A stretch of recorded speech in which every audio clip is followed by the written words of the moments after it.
नमस्कार। राजपथ पर पॉलिटिक्स अचानक बदल गई है और आप लोगों की curiosity, Bloomberg Quint, Hindi Quint और इंग्लिश क्विंट के दर्शकों की ये है कि आगे की पॉलिटिक्स की शक्ल क्या दिखलाई पड़ रही है। तो इस पर बात करने के लिए आज हमारे साथ हैं कांग्रेस के वरिष्ठ नेता और सुप्रीम कोर्ट के सीनियर एडवोकेट अभिषेक मनु सिंघवी जी। सर, आपने वक्त निकाला, हमारे लिए आपका बहुत शुक्रिया। जैसे ये कर्नाटक की घटना हुई तो पहले मैंने एक लफ्ज़ निकाला कहीं से कि man of the match DK Shivakumar है। फिर मैंने कहा नहीं, इसको करेक्ट करना चाहिए, डीके शिव कुमार बेंगलोर में और दिल्ली में Abhishek Manu Singhvi man of the match हैं। तो इसको लोगों ने पिछले दिनों में एक दूसरा लफ्ज़ यूज़ किया कि ये थ्रिलर है। आप कहीं पिंजौर में थे, वहाँ से टाइमली आपको एयरलिफ्ट होना था, मध्य रात्रि की सुनवाई होनी थी, स्ट्रैटजी बननी थी, बेंगलोर में उसको इम्प्लीमेंट होना था, इस बीच में टेलीफोन की टैपिंग भी होनी थी। तो इस थ्रिलर के बारे में कुछ जो बातें अनजानी हैं वो बताइए। देखिए, पहली बात तो आपके शब्दों के लिए कृपा, और कोई का नाम आप सही करेंगे नहीं कि शिव कुमार निश्चित रूप से मैन ऑफ द सीरीज़ थे। वो सीरीज़ पहले से शुरू हो गई थी, हम लोगों ने सबने अपना योगदान दिया, अच्छा लगा, एक स्फूर्ति और ऊर्जा की फीलिंग आती है ऐसी चीज़ों से। लेकिन हाँ, क्योंकि ये चीज़ें कई बार पहले निश्चित हो जाती हैं, तो मैं 16 तारीख को दिल्ली से बाहर होने वाला था, उस पर किसी को ध्यान नहीं था जब भी फिक्स हुआ था कि 15 के चुनाव के बाद 16 को भी कुछ होगा। और ये बात सही है कि ये कुछ ऐसे ही समय हुआ जबकि पूरे महीने चंडीगढ़ का एयरपोर्ट पूरा बंद है, यानी ना चार्टर लैंड कर सकता है ना कोई हवाई जहाज़ कर सकती है। और जब मैं शताब्दी से उतर रहा था चंडीगढ़ में, तब अचानक सब तरह के फ़ोन बजने शुरू हो गए। तो बड़ी लंबी बात को छोटी करने के आधार पे समझिए आपके ज़्यादातर काम फ़ोन पे हुआ। इंस्ट्रक्शंस और जो ड्राफ्टिंग होती है याचिका की, क्योंकि याचिका होती तो बड़ी सनसनीखेज है, लेकिन उसके पीछे बहुत सारा बोरिंग डिटेल होता है, तो उसको भी डालना पड़ता है, नहीं तो तकनीकी कारणों से बहुत व्यवधान पड़ते हैं। और वो जो बनी थी और जो अप्रोच था वो था कि हमको पहले बुलाओ, ये मांग थी कि हमको पहले बुलाओ, क्योंकि उस वक्त किसको बुलाना है, किसको बुलाएंगे, हमारे पास उसका कोई प्रमाण नहीं था। 2 बजे तक ये मालूम कर लिया हमने कि पिंजौर में एक बड़ा कन्वीनियंट एयरपोर्ट है और हवाई जहाज़ का भी तैयारी हो गई। 3:30 तक हम फ्री हो गए और पिंजौर पहुँचे, और यहाँ पहुँचने के बाद गुरुद्वारा रकाबगंज रोड में एक महत्वपूर्ण मीटिंग हुई, और उसके बाद हम लोग सब चले थे प्रेस कॉन्फ्रेंस की तरफ, और उसमें मैं, चिदम्बरम जी, कपिल जी वगैरह वगैरह। लेकिन रास्ते में फिर मैंने कहा कि मैं माफ़ी चाहता हूँ, मैं जाता हूँ घर और तैयारी करता हूँ, तो मैं प्रेस कॉन्फ्रेंस में नहीं गया। और लगभग 8 से 10 के बीच में 2-3 अलग अलग ड्राफ्ट विविध रूप से बने। करीब 8:30-9 तक हमें ये इल्म हो गया था कि माननीय राज्यपाल जी जल्द किसी को बुलाने वाले और हम नहीं होने वाले हैं। तो इसलिए जब वो चिट्ठी आई करीब 9:15 साढ़े 9 बजे, तो एक चौथी बार या तीसरी बार याचिका को रीड्राफ्ट किया गया और ये बदलाव किए गए। और मज़े की बात तो ये मैं समझता हूँ कि बहुत हद तक जिसको आप रात्रि की हियरिंग कहते हैं, वो तो बीजेपी ने देन की हमें, क्योंकि जब गवर्नर साहब 9:30 बजे ये घोषणा करते हैं और उसके 30 सेकंड बाद येदियुरप्पा जी, जो उससे पहले 12:30 की बात कर रहे थे कई हफ्तों से, अचानक 9:30 सुबह की घोषणा करते हैं, तो उच्चतम न्यायालय को अगर अर्जेंसी लग गई, हाँ 9 बजे हो जाता है, तो उच्चतम न्यायालय को ये समझ आ जाता है कि भाई सिर्फ अवधि जो है कुछ करने की वो सिर्फ 9:30 बजे रात से लेकर 9 बजे तक सुबह है, तो वो अपने आप ही एक तरह से निर्देशित हो जाती है अगर उनको अर्जेंसी लगे तो। और अंततः इसमें जो मजाकिया चीज़ हुई वो ये हुई कि हमें मालूम नहीं था कब बुलाए जाएंगे और कब रजिस्ट्रार आएंगे, उनको घर से आना पड़ता है उच्चतम न्यायालय, फिर उनको अवलोकन करना पड़ता है पिटिशन का, उसके बाद याचिका को लेके मुख्य न्यायाधीश के घर जाना पड़ता है, और उसके बाद उनको बाकी जजेस से चेक करके फिर बुलाना होता है। तो करीब 12:30-1 बजे मेरा ही आइडिया था, मैंने बोला कि कामत जी जो हमको असिस्ट कर रहे थे कि साहब मैं अगर लास्ट में बोलेंगे आप तो पहुँच ही नहीं पाऊँगा, क्योंकि मैं तो सरकारी घर में रहता नहीं पिछले 12 साल से। तो मैंने कहा कि मैं निकलता हूँ अभी अपने जूनियर्स के साथ, और 1 बजे मैं जाके ताज के मचान में कॉफ़ी पीने लगा और तब तक मालूम पड़ गया कि ये बुलावा आएगा, और फिर हम आराम से पहुँच गए थे। अब जो दूसरी बात है, मैंने शुरू में आपसे ये नहीं कहा, कहने की इच्छा रहती भी हो कि बधाई, एक सरकार बन गई, तो ये आपकी जीत नहीं है जिसमें बधाई दी जाए, ये मैंडेट नहीं है, ये स्ट्रेटजिक विन है। और अमित शाह कहते हैं कि ये मौका परस्ती है, पवित्र गठबंधन है। पहली बात बधाई के लिए धन्यवाद, दूसरी बात लेफ्ट हैंडेड बधाई उसके लिए भी धन्यवाद। तीसरी बात कि देखिए, अगर मैच, मैं मान नहीं रहा हूँ, लेकिन अगर मैच को आप अवधि में नहीं जीतते हैं और पेनल्टी कॉर्नर में जीतते हैं, और पेनल्टी कॉर्नर में नहीं जीतते हैं तो सडन डेथ पे जीतते हैं तो भी जीत होती है। मैच सडन डेथ तक चलता है। लेकिन मैं आपको ये करेक्ट कर दूं कि ये जो एक धारणा है कि हम इसको जीते नहीं, ये कानून को इग्नोर करता है। देखिए, जब कानून में, हमारे विवाद को छोड़ दीजिए आप बीजेपी और कांग्रेस के, लेकिन एक बात तो पक्की है, अगर चुनाव के पूर्ववारी गठबंधन नहीं हो और सबसे बड़ी पार्टी के पास उतने नंबर न हो जो अल्प बहुमत से बहुमत क्रॉस कर ले, तो क्या सरकारिया में, पुंछी में, रामेश्वर नाथ में, बोम्माई में, इत्यादि इत्यादि में पोस्ट पोल अलायंस चुनाव के पश्चात वाले गठबंधन को रिकग्नाइज किया गया कि नहीं? उत्तर है हाँ। तो जब पोस्ट पोल अलायंस 5 संवैधानिक खंडपीठों ने रिकग्नाइज किया है तो वो किस प्रकार से तकनीकी जीत है? देखिए, गठबंधन हर केस में कॉम्प्रोमाइज़ होता है। कॉम्प्रोमाइज़ किसी को पसंद नहीं है। गठबंधन की परिभाषा ही है मजबूरी, चाहे चुनाव के पूर्व हो या चुनाव के पश्चात हो।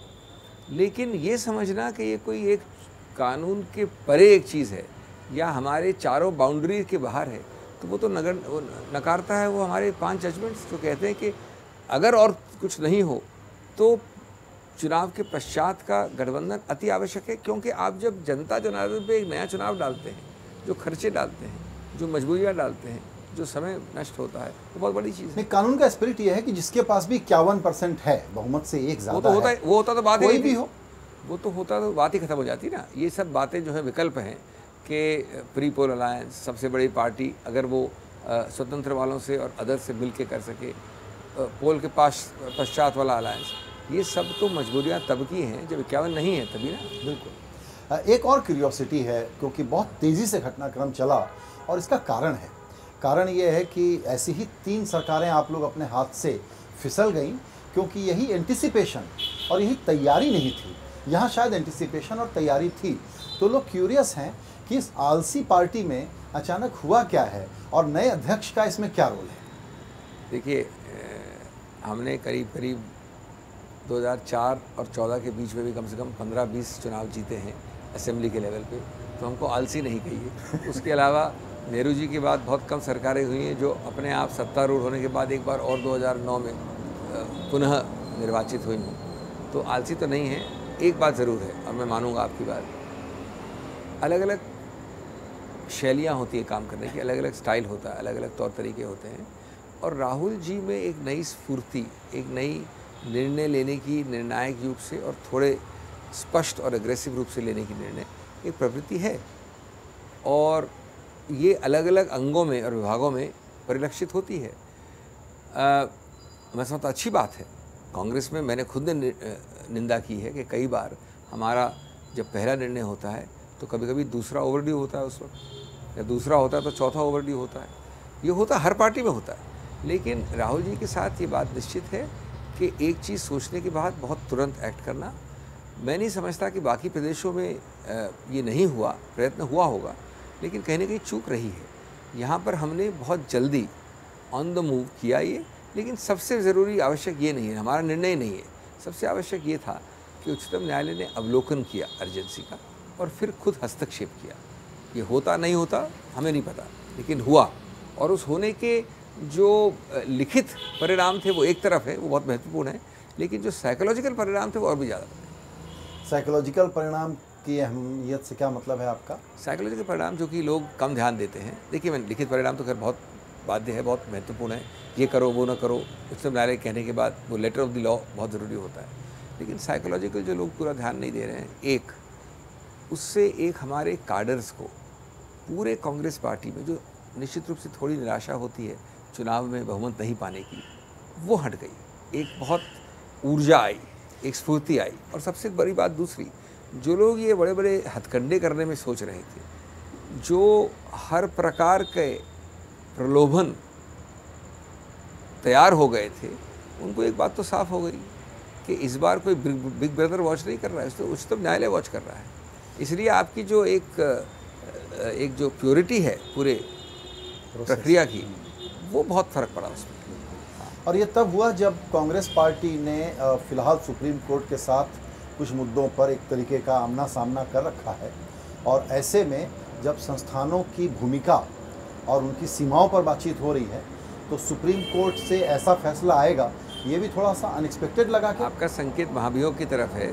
मैं बड़ा स्पष्ट कर दूँ, ये लगता अच्छा है सुनने में, लेकिन इसका कोई संदर्भ नहीं है। ये दो असंबंधित बिंदुओं को जोड़ने वाली प्रक्रिया है, उनका वास्तव में कोई संबंध नहीं है। मैं थोड़ा सा 1 मिनट लगेगा, इसलिए मैं ज़रा आपको संक्षेप में समझा दूँ, आवश्यक भी है। देखिए, आप जानते हैं निजी रूप से मैं इसके पक्ष में नहीं था, और मैंने अपना बड़ा खुले रूप से, और मैं जो लोग इसके पक्ष में थे उनके बोनाफिडिस को संदिग्ध नहीं मांगता। मेरा खुद का मत था, मैंने लिखित रूप से दिया। उस मत के आधार पर लगभग 2 महीने, फरवरी की याचिका में मई तक कुछ खास हुआ नहीं।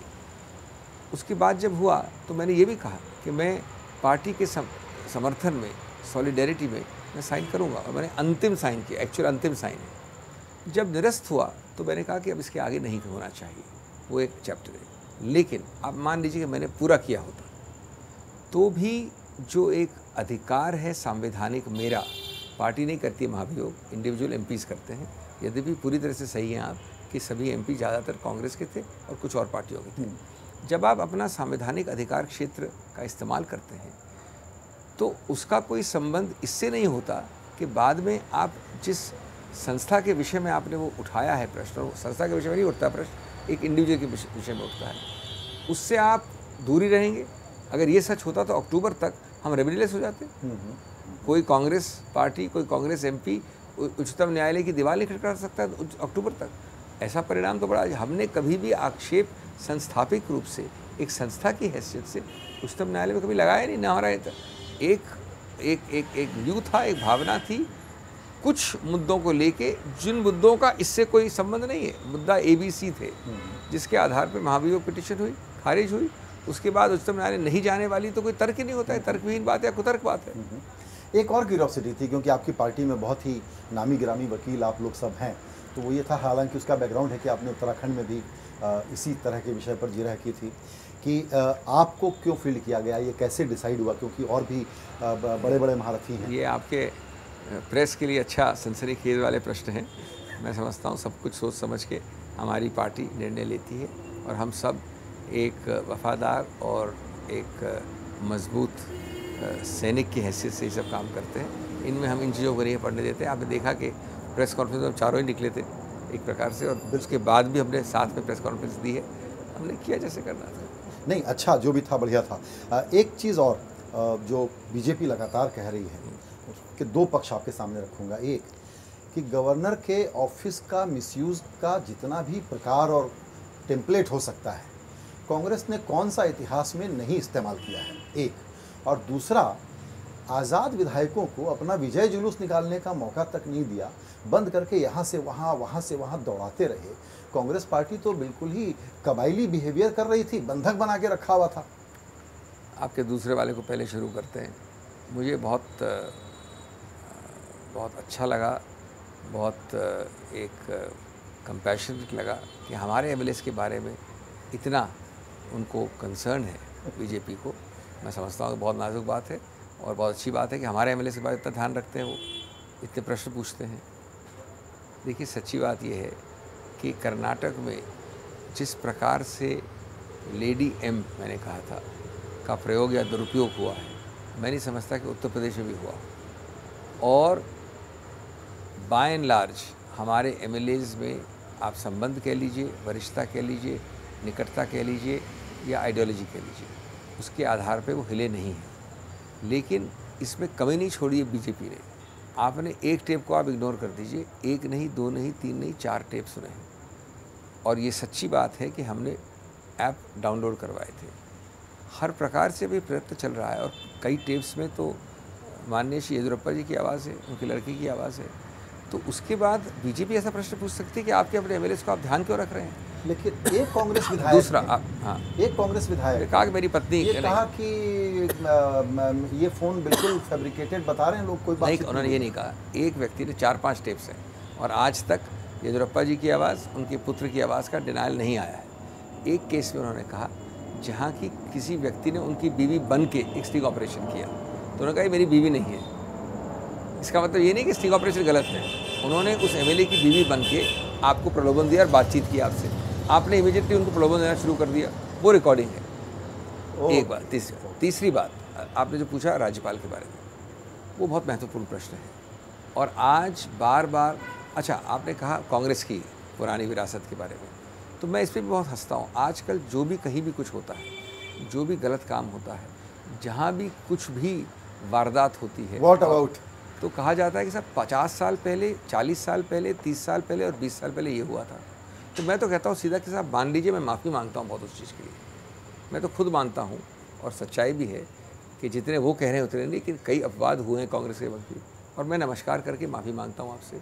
आप ये बताइए कि आपके वाजूभाई वाला ने गलती की कि नहीं, उसकी बात करते हैं अपन। आप ये क्यों बात करते हैं कि अमुक गवर्नर ने 1968 में केरला में गलती की या कांग्रेस ने गलती की? मैं अगर की तो मैं माफ़ी मांगता हूँ। अब उसका कोई उत्तर नहीं है उनके पास। गवर्नर के, राज्यपाल के विषय में अब ये कई लोग मांग कर रहे हैं स्वतः। मैं तो आश्चर्यचकित रहा कि नागरिक जिनका कोई संबंध नहीं कानून से या संवैधानिक कानून से, कि आप गवर्नर की पोस्टिंग को रखते हो आप। और ये एक अंदर का दर्द है और लाजमी भी है, क्योंकि गवर्नर्स ने, राज्यपाल ने अपनी जो एक लिंक है वो पूरी तरह से भूल नहीं पाए हैं, विशेष रूप से कुछ राज्यपाल। इसका जो प्रस्ताव है वो, लेकिन मैं नहीं मानता कि बेबी को भी पानी, गंदे पानी के साथ बच्चे को भी बाहर फेंक दें, throwing the baby out of the bath water. इसका तरीका बड़ा सरल है, और उच्चतम न्यायालय ने कुछ मामले में, कुछ हद तक इन मामले में गलती की है, ये तो होता नहीं। अगर हर केस में स्पष्ट गाइडलाइन दी जाए कि नंबर 1 गवर्नर का रोल होगा इस सीक्वेंस में चलना, पहले इस सीक्वेंस में मिस्टर पुगलिया को बुलाना, दूसरे में इस सीक्वेंस में सिंघवी को बुलाना, तीसरे में ऐसे बुलाना, गाइडलाइन स्पष्टता से लिखी जाए। और दूसरा, पुगलिया को बुलाने में इतने दिन लगने चाहिए, सिंघवी को उनके बाद बुलाने में इतने दिन लगने चाहिए। हमारे यहाँ प्रॉब्लम यह है कि उच्चतम न्यायालय के स्तर पे भी निर्णय आते हैं, बड़े उपदेशवादी होते हैं, बड़े आदर्शवादी होते हैं, बड़े बड़े शब्द और वाक्यों के होते हैं, लेकिन स्पष्टता में वो मुद्दे को अवॉइड कर जाते हैं। बोम्मई और रामेश्वर में सरकारिया समिति को कई जगह कोट किया गया है, लेकिन ये नहीं कहा गया कि हम उसको अडॉप्ट कर रहे हैं कि नहीं कर रहे हैं, हम उसको उच्चतम न्यायालय के अंदर आत्मसात कर रहे हैं कि नहीं कर रहे हैं। तो मैंने इसीलिए मांग की इस बार, और मेरी मांग मानी गई। यद्यपि कर्नाटक में ये मुद्दा खत्म हो गया था उच्चतम न्यायालय के लिए, अरे भाई जब सरकार नहीं हो जाएगी तो ये मुद्दा बचता नहीं है। फिर भी मेरी मांग पे उन्होंने इस मुद्दे को भविष्य के लिए 10 हफ्ते बाद बहस के लिए तैयार रखा है, और उस बहस पे मैं मांगने वाला हूँ स्पष्ट गाइडलाइंस। तो आप ये कह रहे हैं नंबर 1 इसको बुलाओ, नंबर 2 इसको बुलाओ, नंबर 3 इसको बुलाओ, और अवधि, समय की अवधि भी जिसके दौरान आपको बुलाना है। सिर्फ यही एक चीज़ है, उससे आप राज्यपाल की स्थिति को बचा सकते हैं। बिल्कुल, सिर्फ यही एक चीज़ है, या राज्यपाल की भूमिका और उसका जो ये स्वविवेक वाला मसला है, इसको बिल्कुल इसकी हार्ड कोडिंग करने की ज़रूरत है।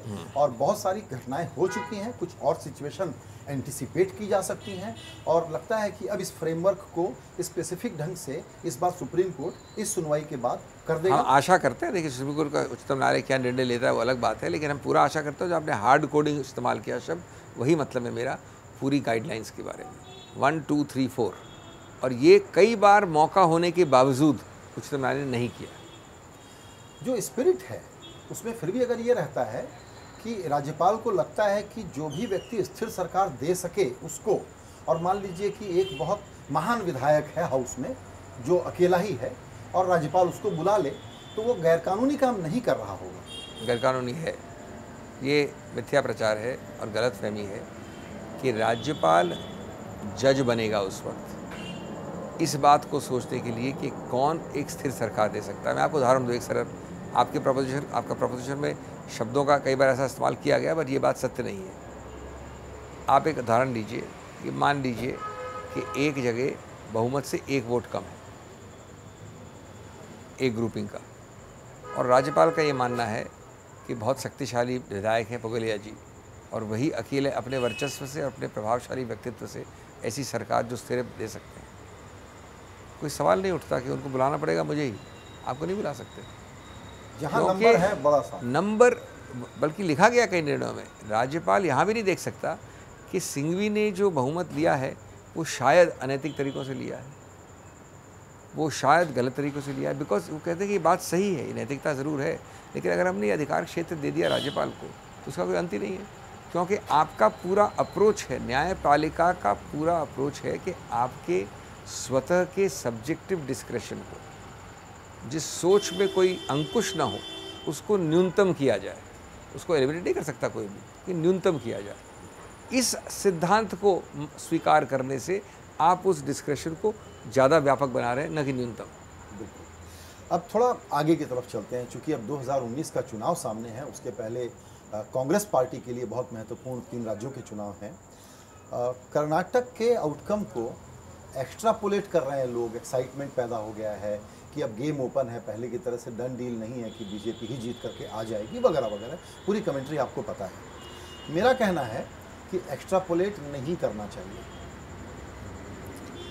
बहुत महत्वपूर्ण प्रश्न है, इसके मैं 3-4 भागों में बहुत संक्षेप में उत्तर दूंगा। नंबर 1, एक्स्ट्रापोलेट हो रहा है और बिल्कुल होना चाहिए और सही हो रहा है। नंबर 2, मेरा निजी विश्वास है, इसीलिए नहीं सिर्फ कि मैं एक कांग्रेस एमपी हूँ तृणमूल के समर्थन से पश्चिम बंगाल से, इसीलिए नहीं कि मैं और जगह देखा है ये, लेकिन मेरा निजी एक सिंसियर विश्वास है कि 2019 में देखिए जहाँ जहाँ बीजेपी त्रिकोण या त्रिकोण से ज़्यादा प्रादेशिक स्तर पर लड़ाई लड़ती है, आप कहीं देख लीजिए, उत्तर प्रदेश देख लीजिए, कर्नाटक देख लीजिए, बिहार में भी कुछ हद तक देख लीजिए, बीजेपी इसी बात पे सफल होती है कि वोट विभाजन होता है एंटी बीजेपी वोट का। और बीजेपी को अगर सबसे ज़्यादा भय है, भयानक भय है, आतंकी भय है, तो इस बात से है कि एंटी बीजेपी वोट उन त्रिकोणी या चौमुखी प्रदेशों में बटे नहीं। ये प्रत्यक्ष प्रमाण आपने देखा कांग्रेस के साथ ही इस बार। जेडीएस को तो छोड़ दीजिए, कांग्रेस का वोट शेयर बीजेपी से ज़्यादा है इस बार भी। और अगर खैर गठबंधन तो छोड़िए आप, पूर्व चुनाव के अगर सीट एडजस्टमेंट की बात भी हो गई होती जेडीएस से, तो कैलकुलेट हुआ है कि 51% सीट्स और वोट आते हैं हमारे पास। तो जब ये बात है, और तीसरी बात, इस चुनाव में सिंबॉलिक नहीं है, इस चुनाव का बहुत बड़ा साइकोलॉजिकल महत्व है। आप देखिए किस सहजता से एक ऐसे चुनाव में जिसका पश्चिम बंगाल का कोई संबंध नहीं, उत्तर प्रदेश का संबंध नहीं, ममता का कोई सीधा संबंध नहीं, लेकिन स्वतः फ़ोन उठा के गौडा जी से कहना कि ये मौका नहीं जाना चाहिए, मायावती का स्वतः कहना कि हमको साथ होना चाहिए। उसके बाद कई ऐसे पक्ष हैं हमारे कांग्रेस में भी, जेडीएस में, जिनका आपस में एक ईगो क्लैश है, उनका साथ मिल के इस तरह से बात करना कि हम झगड़ेंगे नहीं, चीफ मिनिस्टर कौन होगा उस पर, तो ये बहुत बड़ी बात है और ये 2019 के लिए बहुत महत्व रखती है। और मैं अंत में ये कहना चाहूँगा कि सबसे ज़्यादा भयंकर भय अगर है बीजेपी को तो इस बात से है, तो लाजमी है कि हमें इसी तरफ अग्रसर होना चाहिए। आपने जो मैक्रो लेवल पर बात कही, आपकी बात बिल्कुल ठीक है अपनी जगह। मैं कुछ 1-2 माइक्रो सवाल आपसे समझना चाहता हूँ, आप उसको बताएं। कांग्रेस पर बहुत बड़ा दारोमदार है। अब की जो परिस्थिति है उसमें बीजेपी का अप्रोच होता है कि कोई गलती ना हो, कोई चूक ना हो, टेक नो प्रिजनर्स। उसी अवधारणा को ध्यान में रखते हुए जहां ओवरलैप है, बंगाल, उड़ीसा, आंध्र प्रदेश, दिल्ली, इन 4 राज्यों में जहां एक तीसरी पार्टी भी है और कांग्रेस को लगता है कि उसके लिए थोड़ी जगह है, वहां कांग्रेस रियलिस्टिक होगी, एक बार सिकुड़ने को तैयार हो जाएगी ताकि बाद में कभी फैलेंगे, या पुरानी लेगेसी के आधार पर आप अड़ जाएंगे कि हम तो खाली नहीं करते। देखिए, मैं इस इंटरव्यू में आप समझते हैं स्वाभाविक रूप से मैं कांग्रेस की तरफ से कुछ कमेंट नहीं कर सकता, ये अभी बहुत जल्दी की बात है, 2019 आया नहीं है, लेकिन मैं अपना निजी बता सकता हूँ आपको, और वो व्यू मैं आपको निजी नहीं बता रहा, मैं बड़े स्पष्ट रूप से अपनी पार्टी भी रखता हूँ, क्योंकि छुपाने की कोई बात नहीं है। मेरा उत्तर आपके प्रश्न का ये है कि कांग्रेस इसमें किसी रूप से पीछे नहीं हटेगी, ना हटना चाहिए उसे। नंबर 2 मेरा मत ये है कि कांग्रेस बल्कि इसके लिए सूत्रधार बनेगी, इसके लिए एक मीडियम बनेगी। और नंबर 3, कांग्रेस को इसके बारे में कोई इनसिक्योरिटी, असुरक्षा नहीं है। अगर असुरक्षा है किसी को तो वो बीजेपी को है, ये स्वाभाविक है। और आपने सिर्फ 4 प्रदेशों का नाम लिया, और भी ऐसे प्रदेश है। इसमें बड़ा एक सरल प्रिंसिपल है। अब देखिए, इसका मतलब ये नहीं है कि मैं आपसे गठबंधन कर लूँगा, मैं और आपकी पार्टी मर्ज हो जाएंगे। इसका तरीका होता है अलग तरीके से। ये शुरू होता है 4 महीने 6 महीने पहले चुनाव के, उसको आप सीट एडजस्टमेंट कह सकते हैं किसी प्रदेश में। ये स्टेट स्पेसिफिक होता है, ये एक ब्लैंकेट अप्रोच कि एक ही जामा सभी को फिट आए, वैसा नहीं होता है। कुछ एरिया में आप 3 महीने बैठ के माथा खपाची करिए और सीट एडजस्टमेंट करिए, कुछ जगहों पे गठबंधन करिए, कुछ जगहों पे आप ऐसे स्ट्रेटेजिक लोगों को खड़ा करिए जो बीजेपी को हरा सके। तो ये सब बातें हैं, लेकिन उनका मूल उद्देश्य एक है कि हम सीधा अपने विरुद्ध नहीं लड़ेंगे। मैं आपको बड़ा फ्रैंक कहना चाहता हूँ, मैं बिल्कुल सहमत नहीं हूँ कांग्रेस की शायद एक गलती से कि उत्तर प्रदेश के एक बाईपोल में हमने अपना आदमी खड़ा किया। तो यहाँ तक आपको स्पष्ट कह सकता हूँ। जहाँ हमारी जीत निश्चित है या जहाँ हमारा नंबर 2 भी निश्चित है, मैं कहता हूँ कि हमको जुझारू रूप से लड़ना चाहिए कि हमको सीट मिलनी चाहिए, लड़िए उसके लिए आप। लेकिन ये नहीं कि साहब आप सिर्फ क्योंकि अपने ईगो ट्रिप पे जो आप प्रश्न मेरे से पूछ रहे हैं उस हिसाब से कांग्रेस बिहेव नहीं करेगी। एक बात और आपके एनालिसिस में सामने आई होगी, पार्टी के अंदर भी डिस्कस हुआ होगा कि गुजरात शायद जीता हुआ स्टेट था, 1000 से 3000 वोटों से 10-15 सीटें बिगड़ी। कर्नाटक में भी ऐसा ही हुआ।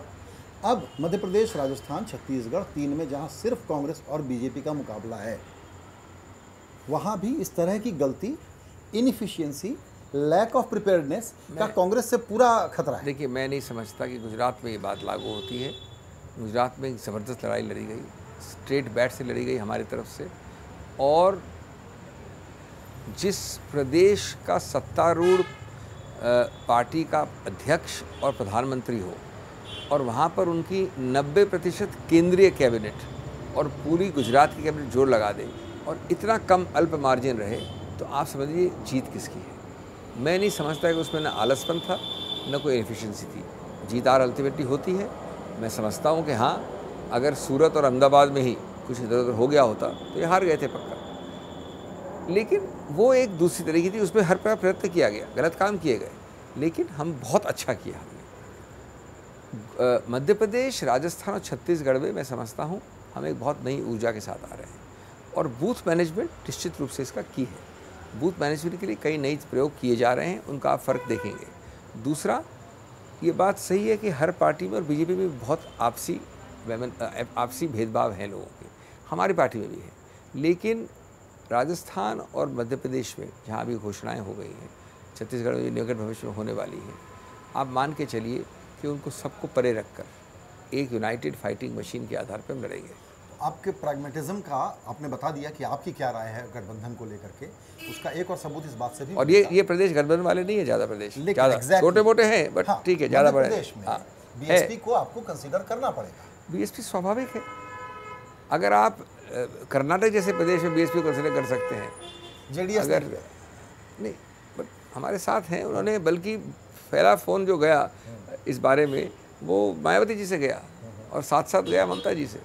तो मैं नहीं समझता कि बहुत बड़ी बात है ये, एक स्वाभाविक। अगर हमने अभी उत्तर प्रदेश में अखिलेश जी और उन्होंने साथ किया है तो ये तो बहुत छोटी बात है। एक चीज़ और, फिर वही मैक्रो और माइक्रो का फ़र्क जो कर्नाटक में हमने देखा, बीजेपी का जहाँ कंसंट्रेशन है वोटों का, वहाँ पर परसेंटेज उसका बहुत ज़्यादा है। सही तो बात। नेशनल परसेंटेज से मिसलीड नहीं होना चाहिए किसी भी विरोधी पक्ष को और गठजोड़ को। बात सही है। आपके एकजुटता सिर्फ एरिथमेटिक के आधार पर कर लेने भर से बीजेपी के 40-50% और आगे की प्लानिंग की यार इस परसेंटेज को और बढ़ाना है, को आप लाइटली नहीं ले सकते। तो सिर्फ पार्टी का गठजोड़ और पुराना मैथ जोड़ने में नहीं, बात सही है। नहीं हो सकता कि बीजेपी आप बजा फरमा रहे हैं और हम ऐसा करते भी नहीं हैं।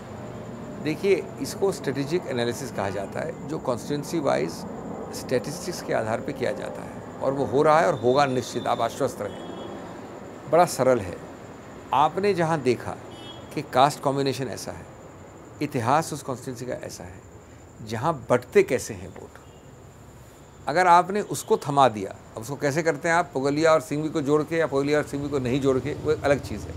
लेकिन अगर आपने वो कर दिया तो कितनी भी कॉन्सेंट्रेटेड, और उसमें कोई शक नहीं है कि सूरत और अहमदाबाद देखा हमने कि बहुत पॉकेट्स हैं कंसंट्रेशन के गुजरात में बीजेपी के, लेकिन उस इंडिविजुअल पॉकेट में भी वो कंसंट्रेशन क्यों होता है? तो क्योंकि उसका विरोध वाला वोट बढ़ जाता है।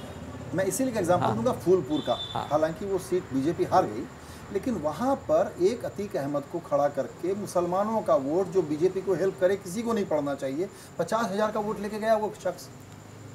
तो वोट काटने, डिस्ट्रैक्ट करने, आपकी पार्टी के बागी को तोड़ने, किसी लोकल जाति के नेता को खड़ा करने के सारे जो फॉर्मेट हैं, इसको बीजेपी तो अग्रेसिवली लागू करेगी। ये बात सही है, ये हथकंडे बीजेपी ने पहले भी अपनाए हैं, लेकिन देखिए, पहली बात तो जनता इतनी घास नहीं खाती, जनता भी समझती है किस प्रकार से बीजेपी के अमित शाह जी ने तो कई जगह गुजरात में भी उसी नाम वाले लोगों को खड़ा कर दिया, जो जीतने वाला था उसी तरह के दूसरे नाम को हारने वाले को खड़ा कर दिया। ये चीज़ होती है राजनीति में, आप कुछ कर नहीं सकते उसके बारे में।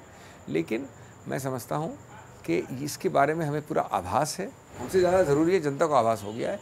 सिर्फ किसी मुसलमान के नाम पे मुसलमान खड़ा कर दिया गया बीजेपी ने, तो इतना आसान नहीं है वो समर्थन लेना। एक चीज़ और, बहुत लोग ये कहते हैं और इसमें थोड़ा मेरिट है कि मोदी जी तो चाहते हैं कि सारे मिल जाएं, तो मोदी वर्सेस रेस्ट को वो जिस तरीके से स्पिन देंगे कि देखिए मैं इतना बड़ा काम करने निकला हूँ, ये सारे भ्रष्ट, वंशवादी, बेईमान, जातिवादी सारे लोग डर में इकट्ठा हो गए हैं, तो उनके नैरेटिव को मजबूती मिलेगी आपके गठजोड़ के प्रयासों से। ये सब प्यार वाले शब्द तो निश्चित रूप से इस्तेमाल करेंगे वो, इसमें कोई डाउट नहीं है। लेकिन अगर मेरा मानना है, मेरा कन्विक्शन है कि अगर एक चीज़ से सबसे ज़्यादा भयभीत है बीजेपी, तो वो इसी बात से भयभीत है। वो ये कभी नहीं चाहेगी, क्योंकि आप अगर उनका 2014 का आंकड़ा देखें तो आपको मालूम पड़ जाएगा, जहाँ जहाँ वोट डिवीज़न हुआ है, कंसंट्रेशन हुआ है, बीजेपी ने अपने 300 सीट्स करीब करीब इतने कम एरिया से पाई हैं कि अगर एकजुट हो गई पार्टियाँ तो उनको तो भय होना स्वाभाविक है। मोदी जी ये कह सकते हैं, ऐसी गठबंधन, ऐसी स्ट्रेटेजिक अलाइनमेंट्स होने के बाद ज़रूर कहेंगे, क्योंकि और बचता क्या कहने को उनके पास, लेकिन अंदर से मांगना, चाह होना तो लॉजिक के विरुद्ध है। बिल्कुल।